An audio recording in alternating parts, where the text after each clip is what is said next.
Para quem estiver com o livro, página 61,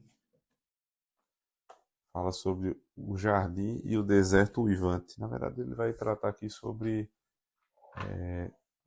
o tema da propriedade, né? O fato de desenvolvermos uma propriedade.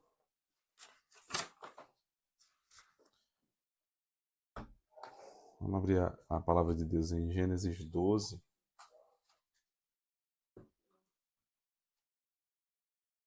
Gênesis 12.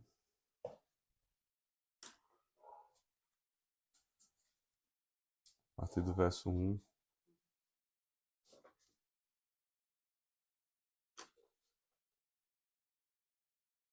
Diz assim: Ora, o Senhor disse a Abraão: Sai-te da tua terra, da tua parentela e da casa de teu pai, para a terra que eu te mostrarei. E far-te-ei uma grande nação, e abençoar-te-ei, e engrandecerei o teu nome, e tu serás uma bênção.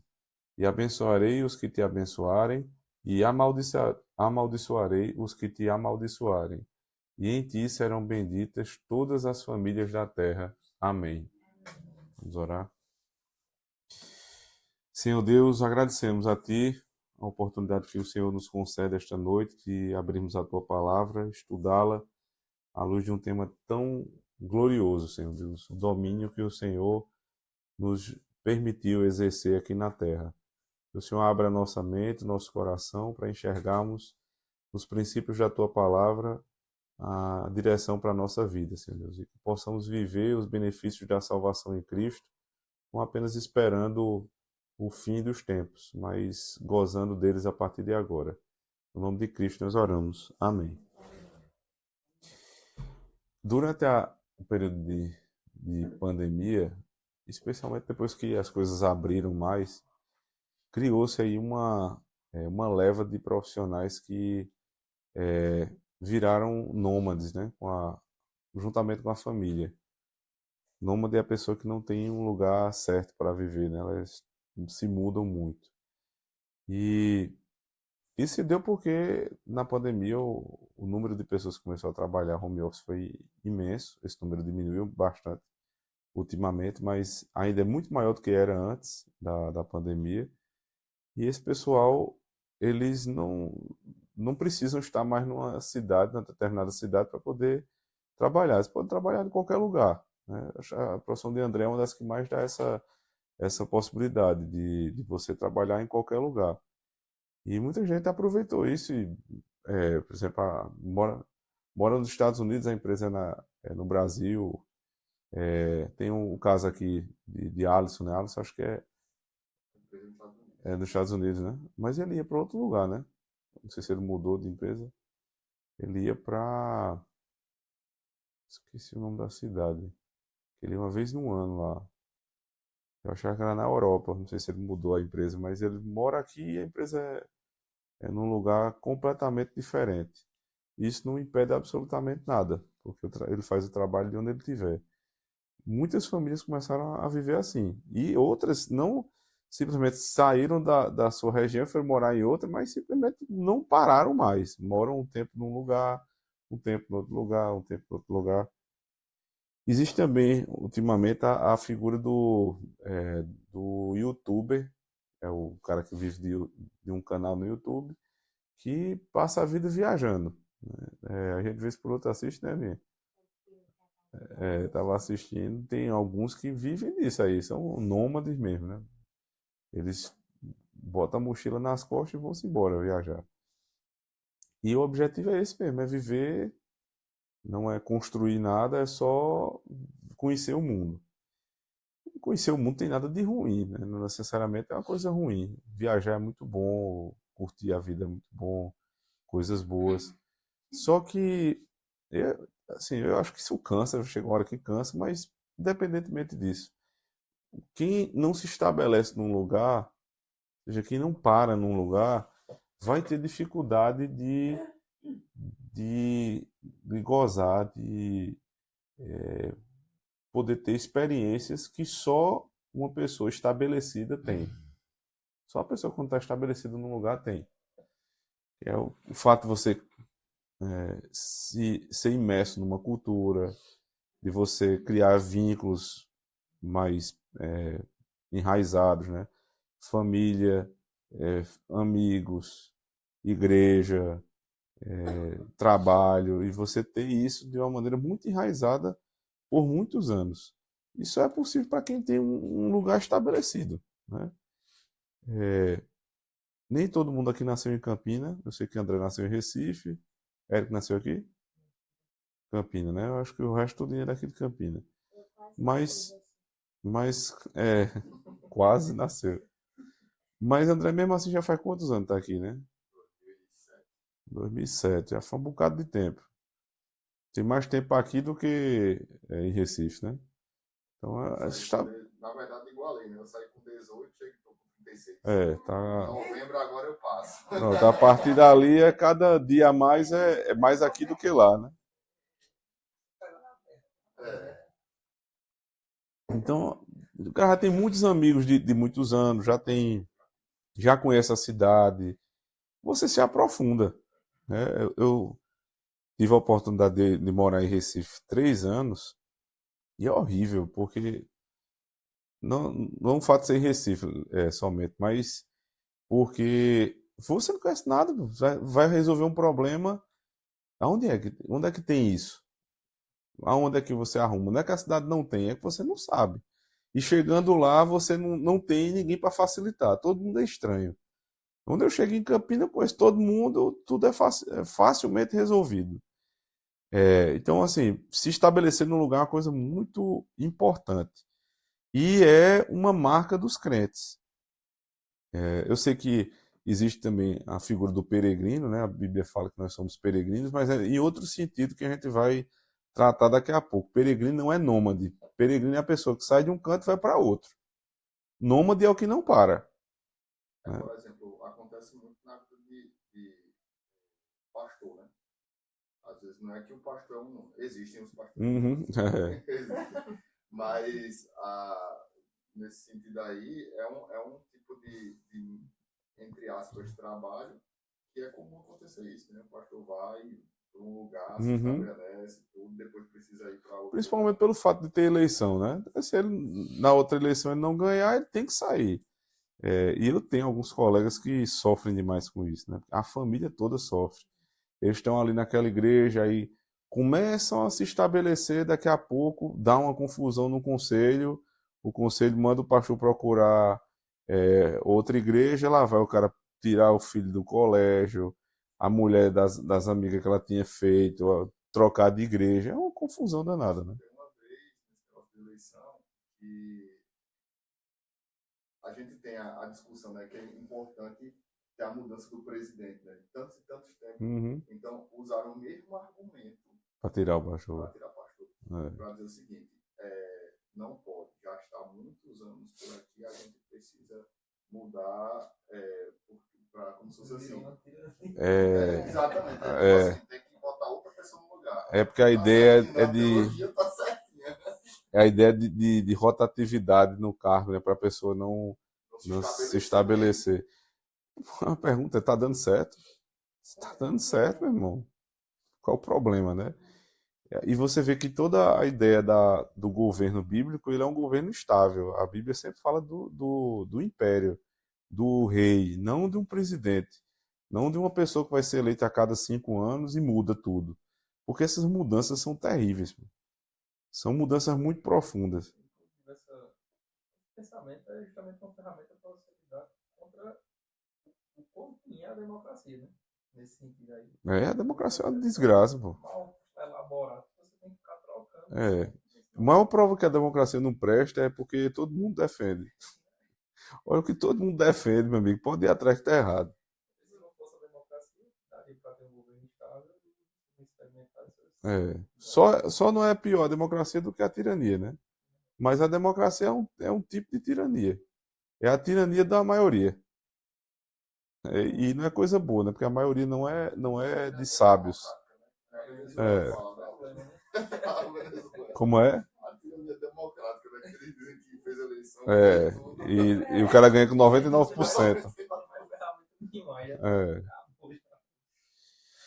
Mas, além da questão da estabilidade, né, e aí é bom a gente aplicar para a nossa vida, estabilidade é uma coisa muito importante. Né?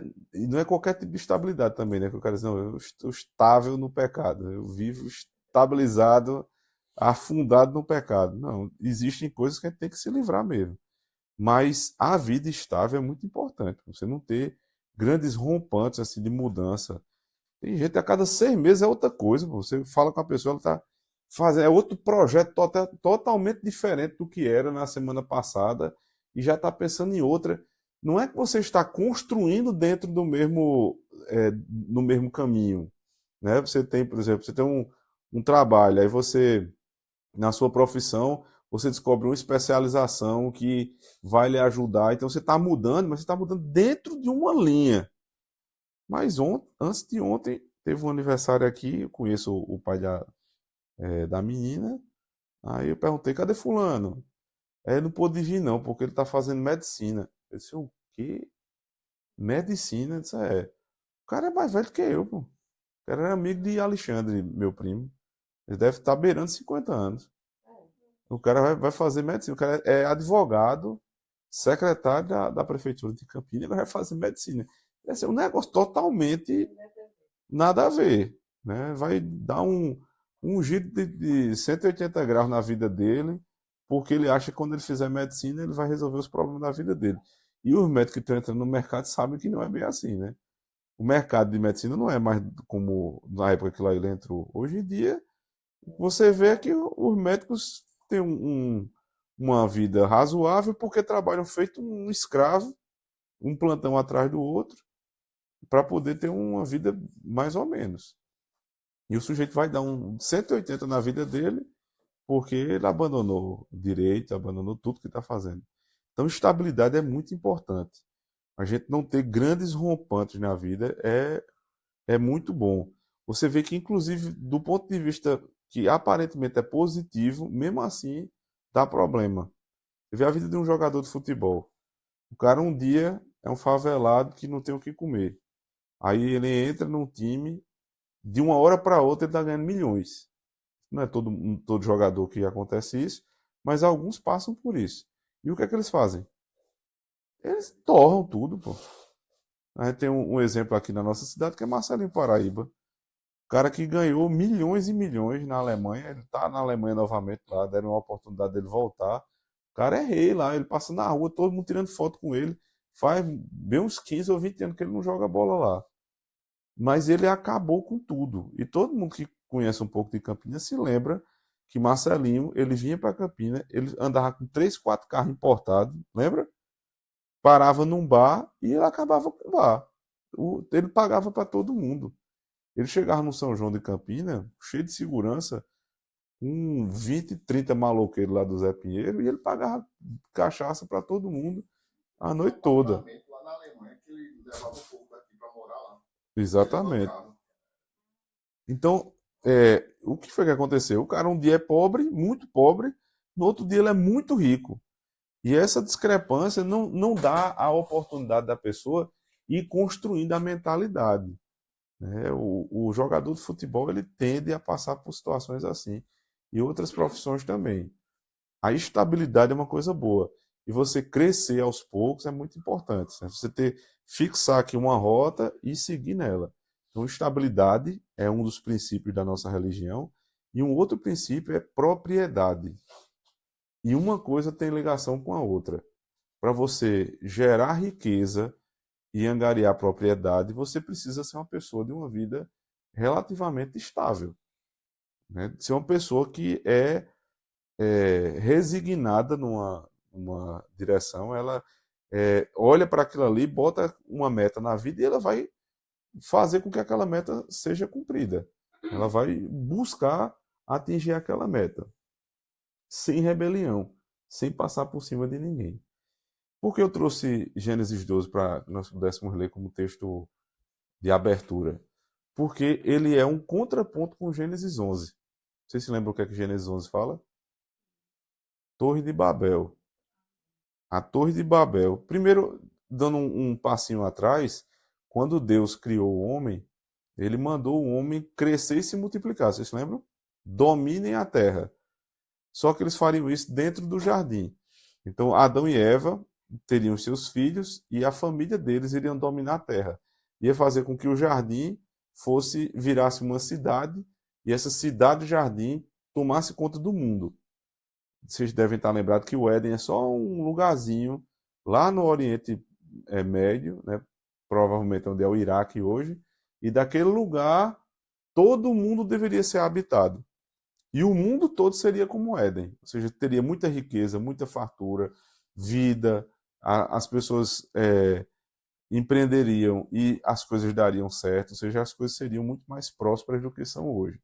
Qual era o objetivo de Deus com o domínio? Fazer com que eles saíssem de perto do Éden. Porque naturalmente o homem é acomodado. Ele quer ficar onde ele está. Deus disse, não, vocês têm que sair. Infelizmente o homem pecou, mas a ordem continuou. Ele vai ter que dominar a terra. Qual é a diferença agora? Agora é que existem cardos e abrolhos. Ou seja, a gente vai ter muita dificuldade para cumprir a ordem inicial de Deus, que era dominar a terra, se alastrar em todo canto, se espalhar pelo mundo e dominar a terra.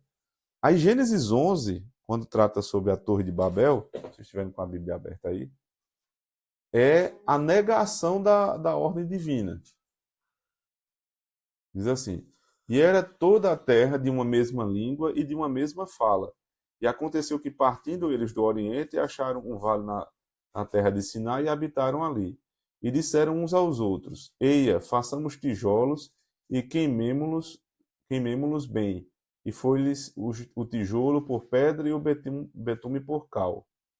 E disseram, e edificamos nós uma cidade e uma torre cujo nome toque nos céus, e façamos-nos um nome, para que não sejamos espalhados sobre a face de toda a terra. Deus disse o quê? Deus disse, se espalhe.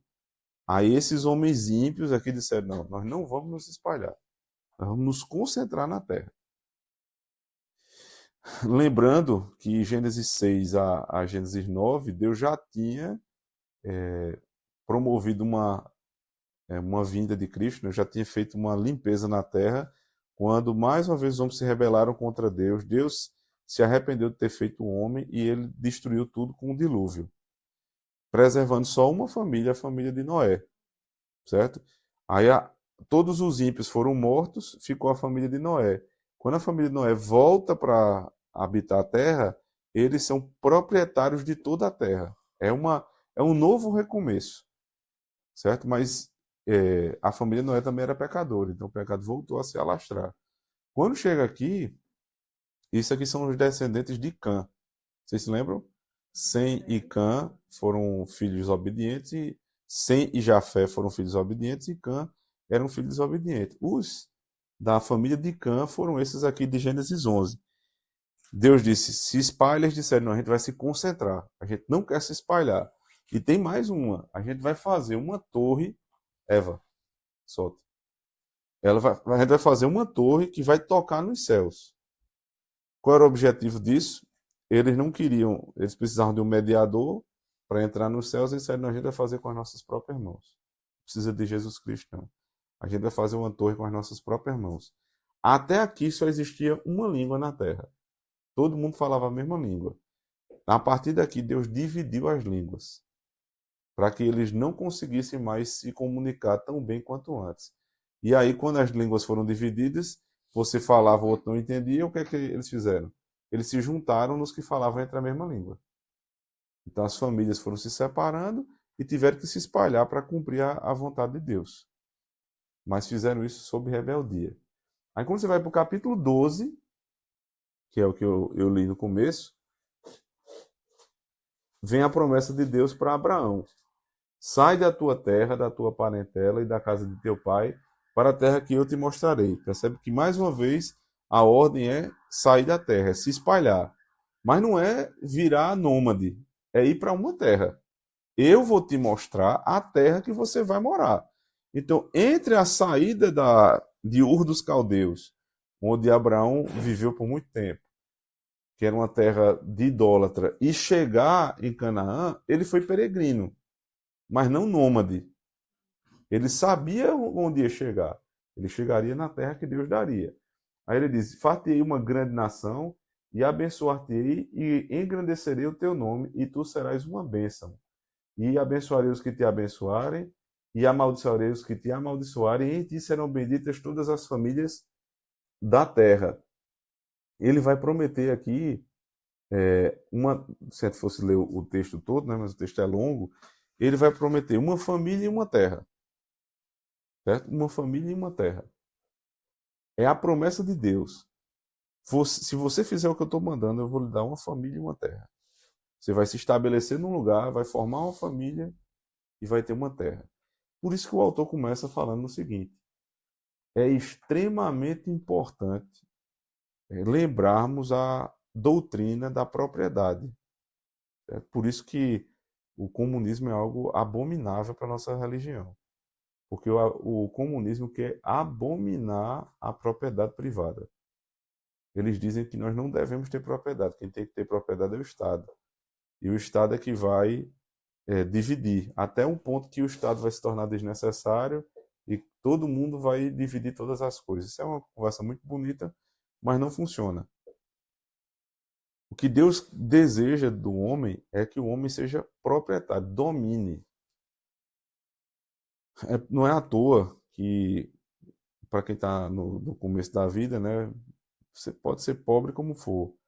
A primeira coisa que o sujeito procura fazer é começar a ter alguma coisa. Né? Ele compra ali financiada os móveis da casa dele, né? Tá morando de aluguel, mas começa a comprar as coisinhas dele. Aí ele junta um dinheirinho para dar uma entrada numa casa financiada pela Caixa. E ele tem um negócio, a casinha dele, ele vai morar naquele cantinho dele. E ele diz: aqui quem manda sou eu. O princípio da propriedade mais elementar, que é o lugar de morada. O negócio hoje é tão doido, que nesses dias que a gente passou em São Paulo, eu gosto muito de ver questão de imóvel, né? De ver casa, apartamento, como é que é a cidade. E aí o tráfego pago começa a lhe enviar um monte de sugestão. Meu amigo, a região que a gente está lá, a região da Paulista, tem um negócio chamado estúdio, né? Nem apartamento, mas não, nem é kitnet, é estúdio. Aí é um estúdio de 36 metros quadrados. Foi o mesmo tamanho que eu morei lá em Recife. É um negócio tamanho de nada. 36 metros quadrados na região da Paulista, R$ 10.000 o metro quadrado. Quer dizer, 10 mil. 360 mil um estúdio. O estúdio é o seguinte, é um quarto conjugado com a sala, conjugado com a cozinha, separado só do banheiro. Tudo junto. Ainda, provavelmente é num prédio que não é dos mais... Não, é simples. Simples. Eles estavam oferecendo como um imóvel de bom custo-benefício. Muito barato. E essa semana apareceu para mim, não somente um youtuber que é o nome, mas ele mostrando e abrindo na Coreia do Sul. Um negócio que chama cápsula. Cara, você entra dentro, aí tem só que pôr a ver com o negócio e é só isso. Você dorme ali e o resto vai pra rua e almoça tudo. E tem um banheiro coletivo, coletivo. Isso. Mas tipo, o cara mora só numa gaveta assim. É bicho, pô. Fazendo concorrência com o Tatu. Eu vi um vídeo desse aí na China. Uns edifícios assim, monstruosos, assim, bem feioso. E você aluga o lugar de dormir. Não é um quarto, não. É o lugar de dormir. Tipo uma caminha pequenininha, você assim, tuca lá e... E o que eles vão dizer é o seguinte, para que mais do que isso? Você só vai dormir mesmo, você passa o dia todo trabalhando. Não tem família. Não tem família. Você está num país que não incentiva ter família, né? Até porque se reproduz feito coelho ali, né? Mas diminuiu muito. Mas agora voltou. Eles estavam perdendo o quê, né? Força de trabalho. Passaram um tempo meio parado, né? Agora... Era proibido que dava multa por você ter filho. Aí você tem uma população de 1 bilhão e não sei quantos milhões de habitantes. O pessoal trabalha lá 13, 14, 15 horas por dia. Chega em casa morto, só vai dormir. Então, para que alugar uma coisa cara, né? Ele vai morar num cubículo mesmo. Mas no Brasil não é assim, né? Não é exatamente assim. Mas em cidades muito grandes, as pessoas moram dessa maneira: 30 metros, 40 metros quadrados, a família inteira, 2 filhos, 3 filhos, o cara se amontoa lá. E eles vão achando isso normal, pô. Só que não tenho dúvida, isso deve trazer tanto problema mental para a pessoa. Ser trancado num apartamento de 40 metros quadrados, com 2 filhos, e não é assim, uma rua que você desce, aí tem um parque para você andar. Às vezes é no meio do centro, lá, no mesmo de carro passando, e você não tem para onde ir. É triste demais uma situação dessa. Por outro lado, o que a Bíblia diz foi que a gente deveria ter propriedade, né? Ele diz assim, ó. É, é por isso que a lei bíblica está cheia de referências à propriedade, lei e economia. E é por isso que a reforma colocou ênfase tanto neste mundo quanto no próximo. Ao ser salvo, o homem não é libertado do seu ambiente. A salvação nos resgata do mundo material, não nos resgata do mundo material, mas do pecado e dos efeitos da maldição. O ideal bíblico é que todos os homens tenham uma propriedade, um lugar onde possam exercer domínio e governar debaixo de Deus. Aí você tem hoje um monte de economista dizendo: não, não compre sua casa própria. Pega o dinheiro e bota no banco. E você vai morar de aluguel a vida todinha. Com 20 anos você tem o dinheiro de comprar a casa própria. E você vai comprar à vista. A maioria do povo faz isso, se ferra, não consegue juntar o dinheiro e nem uma coisa nem outra, né? Mas independentemente de. E assim, eu sei que o caminho que a gente está levando é o caminho de você ter menos propriedades e pagar mais pelo uso, né? Você tem um monte de coisa hoje que você já paga pelo uso. Mas pelo menos eu entendo que é uma coisa boa em certo sentido. Em determinadas questões da vida, você ter propriedade, né? Você ter aquilo que você precisa, mais do que, inclusive, ter dinheiro no banco. Do ponto de vista econômico, eu acho que isso não se sustenta. Às vezes você perde, né? Principalmente porque o imóvel já descreve muito o que ele é, né? Ele é um bem imóvel. Você imobilizou dinheiro. Então, na hora que você tiver uma necessidade urgente, se desfazer do imóvel não é coisa boa, não, porque você vai perder muito dinheiro. É um bem que não tem liquidez, não é fácil de ser vendido. Por outro lado, eu nunca vi ninguém ficar pobre comprando imóvel. Nunca vi. Nunca vi um cara, rapaz, fulano comprou tanto imóvel que hoje é um homem pobre. Não existe isso. Você só. A tendência, principalmente para quem compra bons imóveis, é que o seu dinheiro cresça, né? Porque é uma coisa natural da vida. Todos esses outros bens que são muito, muito voláteis, né? Essas moedas digital, esses, a aquisição de ações em bolsa, tem o seu valor, claro que tem o seu valor. Eu nunca pensei nessas coisas diretamente, primeiro porque eu não conheço. Você investir num negócio que você não conhece é muito arriscado. Eu não sei, assim, eu tenho uma noção, mas eu não sei o que é que eu faria exatamente com o dinheiro nessas coisas. Segundo,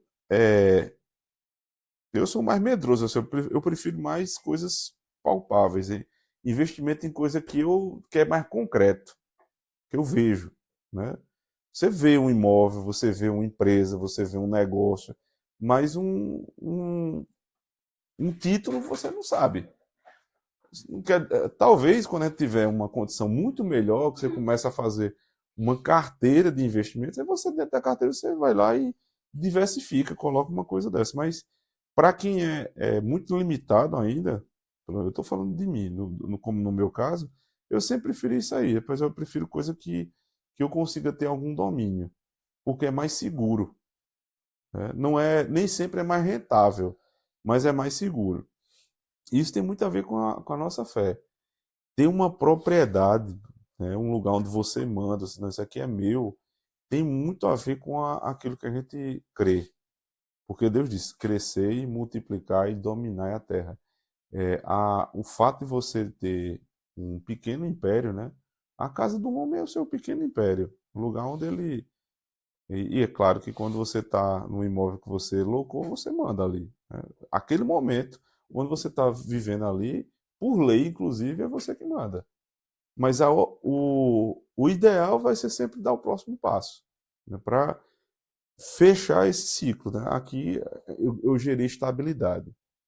Eu gerei estabilidade para a família por conta dessa propriedade. E aí ele começa a falar que nações tirânicas, né? Lá no final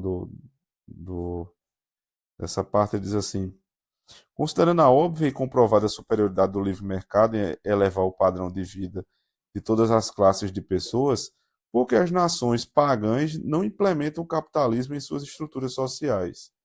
É porque quanto mais ímpia é uma nação, menos tem livre mercado. Por exemplo, a China, que a gente já citou. Não existe. Só leso é que acha que a China tem um livre mercado. É um mercado extremamente controlado pelo Estado. Agora, o Estado ele incentiva alguns tipos de negócio, mas é do jeito que ele quer. Certo? China, você vê Taiwan, Índia, que é um mercado gigantesco também, todos são mercados extremamente controlados pelo Estado. E por que assim? Porque eles não deixam o livre mercado de fato. Porque tem a ver com a religião. A fé deles, o que eles creem, a teologia que está por trás desses estados, né, dessas pessoas que cuidam desses estados, é a teologia terrível de não deixar ninguém ter nada e mesmo assim ser feliz. O objetivo desses caras é esse, é você não ter nada e mesmo assim ser feliz. Existe um livro que é bem clássico, né, é Admirável Mundo Novo, que ele fala justamente isso, que esse admirável mundo novo é o ápice do livre mercado, inclusive, eles colocam assim, né, de um mercado, todo mundo tem tudo, você vai ser, ninguém vai passar fome, todo mundo vai ter acesso a todas as coisas, mas nada é seu, certo? A questão é, você vai usufruir de todas as coisas, mas nada é seu. Aí chega um cara que não se submeteu a esse admirável mundo novo, ele é tido como um bárbaro que vai visitar o admirável mundo novo e o cidadão de lá, desse mundo novo, começa a mostrar tudo que eles têm lá, todas as tecnologias, todas as facilidades. E o cara pergunta, mas você não tem nada? Aí ele, não, mas para que ter? Se eu posso usar? Né? Para que ter se eu posso usar? É incutindo na cabeça da gente que a gente não precisa ter nada, não. Pode ficar tranquilo. Aí você vê, lembra do que Lula disse um dia desse? Para que a classe média com 2 televisões? Lembra? Só basta uma. Só basta uma. Para que 2 televisões? Para que casa na praia? Para que isso? Quer dizer, é, qual é o papel do governante? É dizer quantas televisões eu posso ter na minha casa? Quantas camas eu posso ter na minha casa? Quantas casas eu posso ter? Não é da conta dele. Enquanto isso, ele está com um relógio Patek Philippe no pulso que vale milhões. Mas ele pode, né? Ele pode. Quem não pode? Quem não pode é a gente. Todo governante tirano, maldoso, ele vai querer botar isso na tua cabeça. Tá bom, porque tu já tem, já tá bom. Seja feliz com o que você já tem. É um discurso nosso. É o cristão que diz isso. Seja feliz com o que você tem, mas ser feliz com o que tem não é deixar de se esforçar para ter mais. Nunca é isso. Não é se acomodar com o que tem. É dizer, eu sou satisfeito com o que eu tenho, mas todo dia eu vou me esforçar para ter mais. Por quê? Porque foi uma ordem divina. Crescei, multiplicai, dominai a terra. Ele continua aqui no outro, na outra página. Todas as culturas pagãs têm sido estatistas e tirânicas, porque um povo que rejeita a Deus entregará a si mesmo e sua propriedade é um ditador. Ele cita lá 1 Samuel 8, 7 a 20. Vocês se lembram de quando o povo pediu a Deus um rei? Deus disse: olha, eu vou dar um rei a vocês. Agora é o seguinte: ele vai mandar nas suas propriedades, ele vai mandar nas suas filhas, ele vai mandar na sua casa, ele vai se vocês querem. Deus mandou Samuel dizer ao povo. O povo disse o quê? Queremos. Porque nós queremos ter um rei igual a todos os povos têm. O povo gosta de ser mandado, pô. O povo gosta de ter alguém que manda na casa dele. Mais uma vez eu vou citar, acho que não sei se foi na reunião de oração, foi num sermão recentemente, que eu lembrei daquelas pegadinhas que Rafael Cunha, aquele cara lá de João Pessoa, fazia no começo da carreira dele. Ele entrava numa casa, entrava não, batia na porta da casa com um jaleco e uma prancheta na mão, dizendo que era da prefeitura. Aí ele dizia, ele ia perguntar quantas vezes a pessoa usou o banheiro durante o dia. Porque a prefeitura tinha baixado uma lei lá que a pessoa não podia, só podia usar uma vez no dia. Ele estava entupindo as galerias, não sei o quê. Aí o povo vai discutir, vai se explicar. Não, hoje eu não fui, não, rapaz. Ó, eu tô olhando para sua cara, você tá com um cara que já foi umas 3 vezes hoje. Não, não fui, não. Levava o cara dentro da casa dele, no banheiro. Aí o Rafael dizia: olha, eu tô vendo ali um vestígio de fezes. Você vê, eu cara, não vim. Pois eu vou multar. Pois mute. Aí o final foi o seguinte: o cara dizendo, parcela a multa. Quer dizer, a pessoa é tanto ignorante que ela dá atenção a uma fala dessa, ela deixa o cara entrar na casa dele, né? Ele vai se explicar quantas vezes ele foi no banheiro, e depois que ele é multado, ele diz assim: agora facilita para mim aí, parcela a multa. Eu assino a atestado de idiota. É exatamente isso. O povo gosta de ser mandado. O povo... De alesamento. Porque Fui lá no para hospital do bebê reborn. discutir lá no Emirado Plástico. A família real, né? E a poupança dele é 700 bilhões de dólares. Começou a comprar armamento de 300 mil. Esse negócio todo. Aí depois eu quero a união, todo mundo árabe aqui, ele sem dizer, falar em Israel, né? Aí lá para frente, eu quero ter a paz em Israel, paz aqui. Porque Emirados Árabes, eles não atacam Israel. É uma coisa que eles fazem, mas não são amigos. Aí você queria paz de Abraão, aqui no Oriente Médio. Aí queria saber se tu assistisse. Não. Vou explicar. Não. Não vi nenhum. Mas A parte de Abraão, né? Quando ele fazia isso, é para que a terra prometida, não foi a terra prometida que deu ao povo da aliança, né? Aquele pedaço de terra lá. Mas a parte de Abraão hoje, se a pergunta é essa daí, é a igreja. Não existe mais aquela ideia de Israel vai ter uma terra. Israel hoje é a igreja. A igreja que virou Israel de Deus. Então a paz de Israel é não mexer com a igreja. Vamos viver com um Deus todo-poderoso, todo mundo unido. Vamos acabar com guerra. Vamos dar os países árabes, como está aqui, Emirados Árabes. Isso é a mesma coisa do cabo ir lá como é, na Rocinha com uma conversa dessa. Comando Vermelho, primeiro comando da capital. O que ele está dizendo é o seguinte: não façam besteira que eu acabo com todo mundo. Aí a conversa bonita é essa.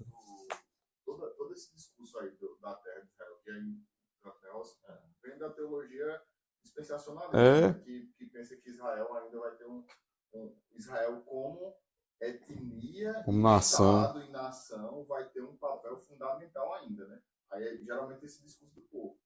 Mas uma coisa boa que ele fez lá foi o povo da Síria, por exemplo, não mais financiar e nem dar armamento e guarida no seu território para o povo do Irã. E essas palavras bonitas vindo de um chefe de Estado como Trump, ele sabe que a guerra não vai deixar de ser feita com essas palavras dele, né?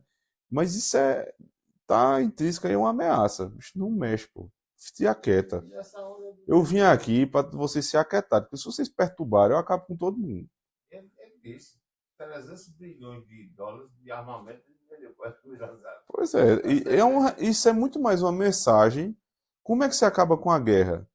Não é todo mundo apertando a mão. É eu comprando o máximo de armamento para dizer para tu, não mexe comigo. Ele disse que o Irã, ele só vai dar uma oportunidade ao Irã. A Irã, ele não vai ter bomba atômica. Eu não vou deixar. Eu estou dando a oportunidade de resolver isso na paz. Se não for, eu vou acabar com tudo. Voltando para cá, todas as vezes que o povo de Deus foi desobediente, eles foram parar no deserto. Pode olhar. Toda vez eles vão parar no deserto. Eles são escravizados e depois eles passam pelo deserto. O deserto é a demonstração de que a desobediência leva a gente à pobreza. E a obediência leva a gente à prosperidade. Pois é. A gente, na época que estava estudando aqui o jardim, eu trouxe até as imagens e tudo. A gente viu lá o que era o jardim e o que virou, né? Virou pedra e terra. Se você tiver dúvida como o pecado deixa a pessoa pobre, é só olhar para o Iraque. O Iraque era o jardim do Éden. E hoje é aquilo que vocês veem lá. A imagem que você tem desses países na cabeça, assim, a cor é cinza. Sempre é um cinza, né? Líbano foi considerado a Paris do Oriente, né? Em 1940, por aí. Aí depois começou a guerra, acabou com tudo. Mas Deus sempre disse que quando eles se arrependessem, eles voltariam para a terra. E você vê, por exemplo, na Inglaterra, quando os puritanos eles saíram de lá, só lembrando, né, historicamente, há cerca de 300 anos, a Inglaterra passou por uma situação muito difícil por conta do regime que vivia lá. Lá já existia uma igreja estatal, a igreja por muitos anos era uma igreja romana. Teve aquela revolta lá com Henrique VIII, né, que saiu da igreja católica porque ele queria casar novamente, o Papa não deixou, ele rompeu com o Papa e criou a igreja anglicana. Dali em diante, a igreja anglicana se tornou uma igreja reformada, entre aspas, mas uma igreja muito secularizada, né? E posteriormente ainda teve outra revolta para voltar para o catolicismo, né? E ficou nessa, né? Às vezes era mais católica ou menos católica, mas sempre muito nebuloso. No período ali do século XVII, 1700 e pouco, os que a gente chama de puritanos, né? Que eram pastores, teólogos e homens da sociedade mesmo, se levantaram contra aquela situação e se juntaram na Assembleia de Westminster, desenvolver documentos, que são os documentos que a gente conhece hoje, a confissão, os catecismos, os diretórios de culto. E no meio dessa confusão toda, mais uma vez o Estado quis se levantar e eles simplesmente decapitaram o rei. Os puritanos, todo mundo acha que assim, um santo com a auréola na cabeça, né? Os caras eram crentes de verdade e eles sabiam que, dependendo da tirania do Estado, não tinha outra coisa para fazer. Ou você derruba o rei, ou o rei acaba com a igreja. Eles foram muito perseguidos, porque depois houve uma segunda revolta, eles perderam o poder e tiveram que sair de lá fugidos. Ou fugia ou morria. Quando eles puderam, eles enfrentaram. Quando não foi possível, eles fugiram.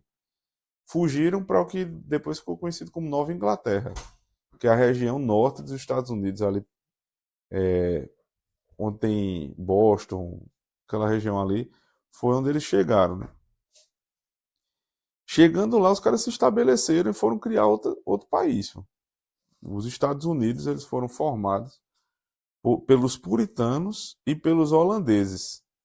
Os holandeses saíram de Recife, teve a confusão todinha lá em Pernambuco. Eles desistiram de colonizar com os judeus, exatamente. Aí subiram para Nova York e fundaram Manhattan. Aí você vê, a região muito rica dos Estados Unidos é justamente a região norte. O sul é rico também, né, mas a região norte, povoada por puritanos e pelos holandeses, todos protestantes, todos reformados, foi que fez com que aquela região ali se tornasse a Nova Inglaterra. Região riquíssima, riquíssima. Lá eles implantaram as melhores faculdades do mundo, né? Harvard, Yale, Princeton, tudo é coisa de protestante. Eles tinham uma visão, a maioria, né, daquele grupo puritano tinha uma visão pós-milenista historicista, e eles declaravam que a Nova Inglaterra era a cidade acima do mundo. Exato. Assim, vamos fazer de lá o domínio a partir de lá. Já que zerou tudo. Os Estados Unidos são o que são hoje, né? A maior potência do mundo não foi no bambo, assim, não foi uma coisa não intencional, não. É porque os puritanos foram para lá e eles tinham essa mesma visão de escatologia que a nossa igreja tem. A gente está aqui para dominar o mundo. E eles botaram na cabeça que aquele lugar que eles iam construir ia ser a maior nação do mundo. Não deu outra. Não deu outra. Ele, inclusive, cita aqui Tiago 4,7, né, que diz: resistir ao diabo e ele fugirá de vós. Aí ele começa a dizer: a igreja não. Agora, a igreja, ao invés de resistir ao diabo, né, e o diabo fugir, é o contrário. É a igreja que está fugindo do diabo. Tudo é culpa do diabo. Toda a esperança futura é de coisa ruim, né? Aí ele faz uma analogia com a questão do arrebatamento, né? Todo mundo aqui já escutou o que é arrebatamento, né? Um dia nós estaremos, né? Estarão dois, aí um vai subir, o outro vai ficar. Né? De uma hora para outra você vai desaparecer. Tinha a lei dos Estados Unidos com relação à parte de alguns tipos de profissão para ter duas pessoas. Por conta disso. Sim, aí. Isso é uma teologia terrível, né? O que vai acontecer no final é que Deus realmente vai tirar os ímpios da terra. Não vai tirar os crentes, não. Vai tirar os ímpios. Resumidamente, né? A gente vai viver até onde Deus permitir, e aí todo mundo vai que morrer antes da vinda de Cristo vai para o seio de Abraão, vai morar no paraíso, aguardando o dia do juízo. No dia que o dia do juízo vier, a gente vai se encontrar com o Senhor nas nuvens e tudo, mas é para ele tirar os ímpios daqui. Não é possível ficar vivendo aqui, não. Porque a terra é nossa. Não foi a promessa que Deus deu a Abraão? A terra é de vocês. Então como é que ele vai ser arrancado da terra? Não faz o menor sentido. O que vai acontecer no final é que nós vamos ser elevados com o Senhor, ele vai fazer o rapa dos ímpios na terra, vai mandar todo mundo para o inferno, os que não creram em Cristo, e vai devolver a terra aos crentes. Então não tem nada que a gente está com medo do futuro. Toda vez que a igreja fica com esse medo do futuro, ela passa a ser cada vez mais derrotista, eu diria mais derrotada. Eu estava conversando com uns pais ontem que vieram fazer outra matrícula e eles falando, né, do cuidado que eles têm com um filhinho de 2 anos. Aí eles disseram assim: porque a gente sabe, né, pastor? Está perto da vinda de Jesus, não tem mais o que a gente fazer. Aí eu disse: aí quebrou, foi tudo aqui. Tu veio fazer o quê, meu irmão? No final das contas, a filosofia do cara é o seguinte: eu vou só deixar aqui para ficar vivo. E no juiz eu me justificar, eu fiz o melhorzinho que eu Exato, eu botei na escola boa, levei para a igreja, Mas a cabeça do cara é essa, olha, não tem mal o que fazer não, é só esperar Jesus voltar. Primeiro que a gente não sabe quando Jesus vai voltar, se é hoje, se é amanhã, se é daqui a... Já faz dormir. É. E ele disse que é os últimos tempos, nesse tempo todo isso são os últimos tempos. Por outro lado, o que a gente tem que olhar é que a igreja está cada vez maior, cada vez mais forte, mesmo tendo essas doidices todas, né? Mas, do ponto de vista pessoal, as pessoas estão muito frágeis. A igreja é muito frágil hoje em dia. Tem muito medo de tudo. E nunca foi assim. A igreja construiu nações, impérios e tudo mais. Hoje a igreja não consegue construir mais nada. Quando tem construção de alguma coisa, pode olhar, é para o benefício de alguém. É o cara fazendo o império dele. Mas para a igreja, não. De tudo isso que a gente tem que lembrar é o seguinte: desde o começo, Deus disse que vai nos dar uma terra, propriedade, e vai nos fazer habitar nesse lugar. Você lembra que ele dizia que, quando ele estava no Egito, que Deus ia dar uma terra que era Canaã, eles iam voltar para a terra? Passaram 40 anos no deserto, mas chegaram. Abraão saiu da terra dele, da parentela dele, foi para a terra que Deus ia mostrar e chegou. Toda vez o povo chega. E Jesus disse: vocês me aguardem, porque eu vou, mas eu vou voltar. E quando eu voltar, eu vou levar vocês para minha casa. Sempre é um lugar fixo. Sempre é uma propriedade. Deus domina o mundo, mas Ele quer que a gente domine para Ele. A gente não quer, Ele não quer que a gente domine a parte dele, mas que a gente domine para Ele. Eu estou dizendo isso, irmãos, porque a gente não pode sucumbir a essa ideia de que não precisa ter nada, não. Eu tenho Jesus. Não, você tem Jesus, por isso você precisa ter mais coisas. Porque o fato de você ter Jesus vai organizar a sua cabeça. Você não vai ser um cara viciado, uma pessoa louca que faz um monte de besteira. Você organiza a sua cabeça. O fato de você ter Jesus lhe dá coragem para trabalhar, lhe dá coragem para estudar, lhe dá coragem para melhorar. Né? Geralmente você tem mais saúde porque você não destrói seu corpo. Então como é que você não vai crescer? Não tem por que não crescer. Só não vai crescer se você for exatamente o oposto disso.